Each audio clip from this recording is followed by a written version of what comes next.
friends, welcome to today's Samayal. எப்பவுமே இட்லி தோசை அந்த மாதிரி போர் அடிக்காம கொஞ்சம் வித்தியாசமா நல்ல ஆரோக்கியமா இப்படி செய்து கொடுத்து பாருங்க. எல்லாருமே ரொம்பவே விரும்பி கேட்டு வாங்கி சாப்பிடுவாங்க. அந்த அளவுக்கு ருசியாகவும் இருக்கும், ஆரோக்கியமானதாகவும் இருக்கும். அது மட்டும் இல்லாம வயிறும் நல்லா ஃபில்ஃபில் ஆன மாதிரி இருக்கும்.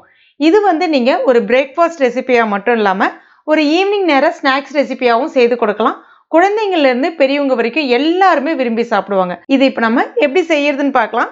இந்த ரெசிபி செய்யறதுக்கு நான் இன்னைக்கு ஒரு டம்ளர் அளவுக்கு சிவப்பு அவல் எடுத்திருக்கேன். சிவப்பு அவலுக்கு பதிலாக நீங்க வெள்ளை அவல் கூட பயன்படுத்திக்கலாம். ஆனா சிவப்பு அவல்ல சத்துக்கள் நிறைய இருக்கு.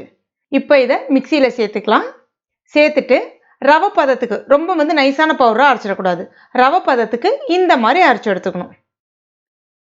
இப்போ இதை ஒரு பவுல்ல சேர்த்துடலாம். கூடவே ஒரு சிட்டிகை அளவுக்கு உப்பு சேர்த்துக்குங்க. ரொம்ப நிறைய சேர்க்காதீங்க. சேர்த்துட்டு லைட்டா ஒரு முறை கலந்து விட்டுக்குங்க.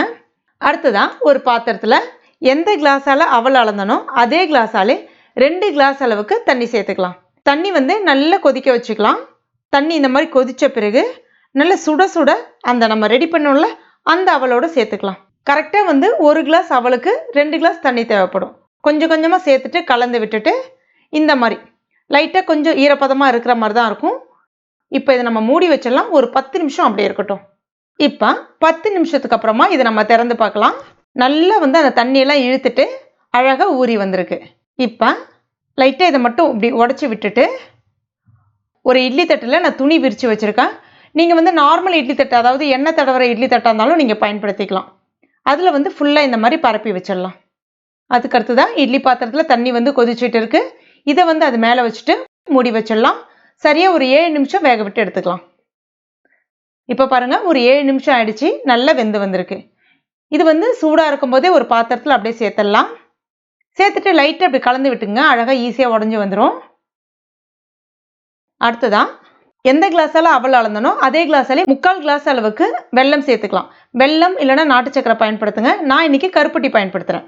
கூடவே அதே கிளாஸாலே 3/4 கிளாஸ் அளவுக்கு தேங்காய் துருவல் சேர்த்துக்கலாம். கொஞ்சமாக ஏலக்காய் பொடி எல்லாத்தையும் சேர்த்துட்டு அந்த சூடாக இருக்கும் போதே எல்லாத்தையும் ஒரு முறை நல்லா கலந்து விட்டிங்கன்னா உங்களுக்கு ஈஸியாக அந்த வெல்லம் கரைஞ்சி வந்துடும். தேவைப்பட்டால் கொஞ்சமாக நெய் கூட நீங்கள் சேர்த்துக்கலாம். அவ்வளோதான். இப்போ இது ரெடி ஆயிடுச்சு. இதை இன்னும் பசங்க சாப்பிட்ற மாதிரி நல்லா கொஞ்சம் க்ரியேட்டிவாக பண்ணி கொடுக்கலாம். ஒரு பவுலில் கொஞ்சமாக தேங்காய் துருகளை சேர்த்துட்டு இந்த புட்டை அது கூட சேர்த்துட்டு ஒரு முறை நல்லா இந்த மாதிரி தட்டி விட்டுக்குங்க. அடுத்ததாக பிளேட்டில் வச்சு இந்த மாதிரி கவுத்திட்டு தட்டி விட்டிங்கன்னா அழகாக உங்களுக்கு ஒரு கேக் மாதிரி வந்துடும். அவ்வளோதான். நல்ல ஆரோக்கியமான சுவையான சிவப்பு அவல் புட்டு ரெடி ஆயிடுச்சு. இது ஒரு பிரேக்ஃபாஸ்ட்டாகவும் சாப்பிட்லாம், இல்லைனா ஒரு மாலை நேர ஸ்நாக்ஸாகவும் சாப்பிட்லாம். நல்ல ஃபில்ஃபில்லாக இருக்கும், ஆரோக்கியமானதாகவும் இருக்கும், ரொம்ப சாஃப்டாக இருக்கும், சாப்பிட்றதுக்கு நல்ல தொண்டைக்கு இதமாகவும் இருக்கும், உடம்புக்கு ரொம்ப சத்தும் கூட. கண்டிப்பாக ட்ரை பண்ணி பாருங்கள்.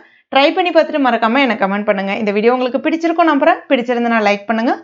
உங்கள் நண்பர்கள் மற்றும் ஃபேமிலி மெம்பர்ஸ் கூட மறக்காமல் ஷேர் பண்ணுங்க. மேலும் இது போன்ற டேஸ்டி ரெசிபிகளுக்கு நம்ம டுடே சமையல் இது வரைக்கும் நீங்கள் சப்ஸ்கிரைப் பண்ணலன்னா உடனே சப்ஸ்கிரைப் பண்ணிங்க. கூடவே மறக்காமல் அந்த பெல் நோட்டிஃபிகேஷன் சிம்பிளையும் ப்ரெஸ் பண்ணிங்க. தேங்க்யூ.